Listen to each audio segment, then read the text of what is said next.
मैं साधना पांडे मार्गदर्शन पे आपका स्वागत करती हूँ।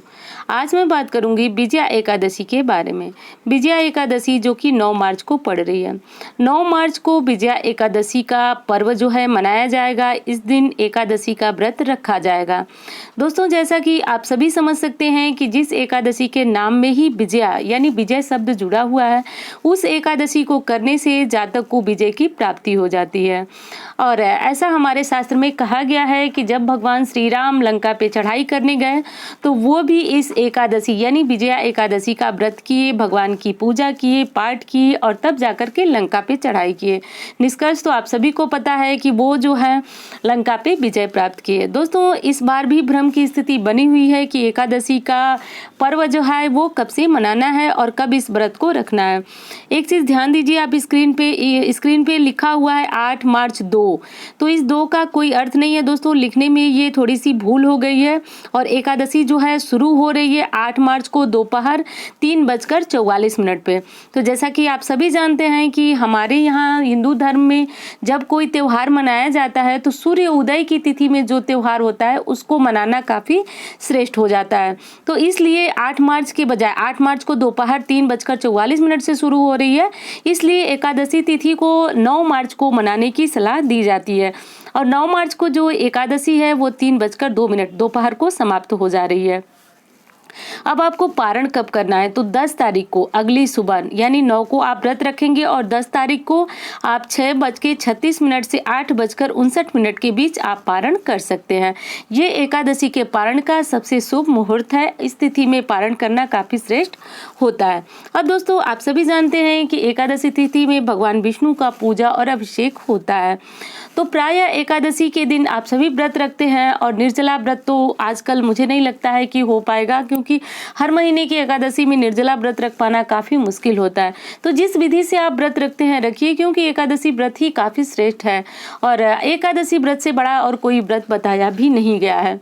तो एकादशी तिथि में आप जैसे आप सूर्य भगवान की पूजा करते हैं, तुलसी की पूजा करते हैं, तो आप सबकी पूजा पहले कर लें। उसके बाद विशेष रूप से आप एक जगह आसन लगाएं भगवान का, भगवान विष्णु को रखें, गौरी गणेश को, फिर कलश स्थापना करें। उसके बाद भगवान को पंचामृत से स्नान कराएं। ये चीज़ें मैं जल्दी बता रही हूँ।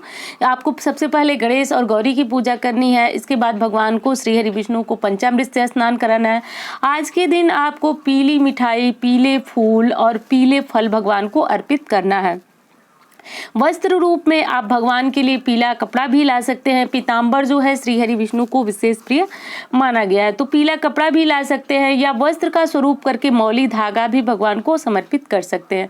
गौरी गणेश को भी मौली धागा जरूर चढ़ाएं और चाहें तो ओम नमो भगवते वासुदेवाय करके आप हवन भी कर सकते हैं। हवन करना अगर संभव नहीं हो तो कोई बात नहीं, आप इस मंत्र को जपते रहें, ओम नमो भगवते वासुदेवाय, ओम श्री विष्णवे नमः, ओम श्री विष्णवे नमः, ऐसे भी आप बोल सकते हैं। तो इस प्रकार करके दोस्तों आपको अपनी पूजा जो है संपन्न कर लेनी है। जैसे कि सभी व्रतों का विधान है कि व्रत के दौरान आपको मानसिक रूप से अपने इष्ट देव का जप करते रहना चाहिए या आपने जिनके व्रत का संकल्प लिया है उनका व्रत आपको करना चाहिए। संकल्प लिया है उनका मंत्रों का जप आपको करना चाहिए। मंत्र नहीं आता है तो उनके नाम का ही स्मरण करें, ये भी श्रेष्ठ माना जाता है।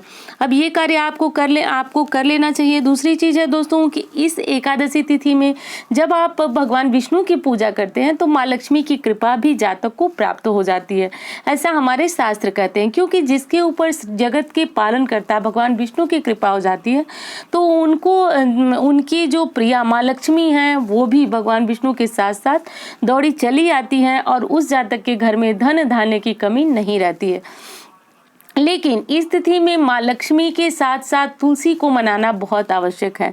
तुलसी जो है भगवान विष्णु के दिल के सबसे करीब कही जाती हैं।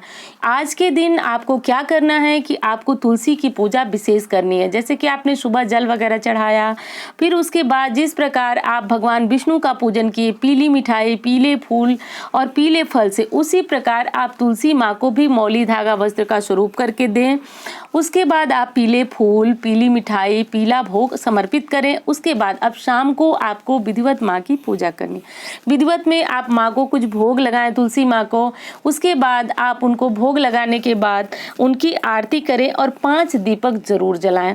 5 दीपक विजय का प्रतीक माना जाता है और जिस कामना के लिए करके आप ये दीपक जलाते हैं वो कामना आपकी पूर्ण होती है। तो ये दीपक 5 जला दें, घी या तिल के तेल का जला दें।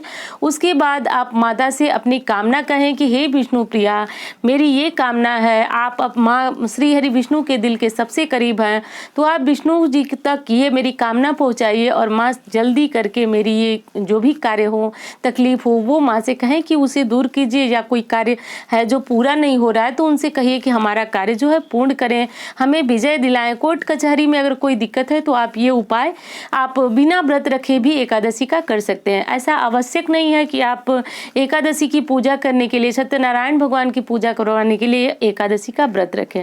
सत्यनारायण की पूजा करने के लिए वैसे व्रत रखने का बहुत ही अच्छा विधान है, तो कम से कम आपको तब तक अवश्य व्रत रखना चाहिए जब तक सत्यनारायण भगवान की कथा जो है समाप्त नहीं हो जाती है।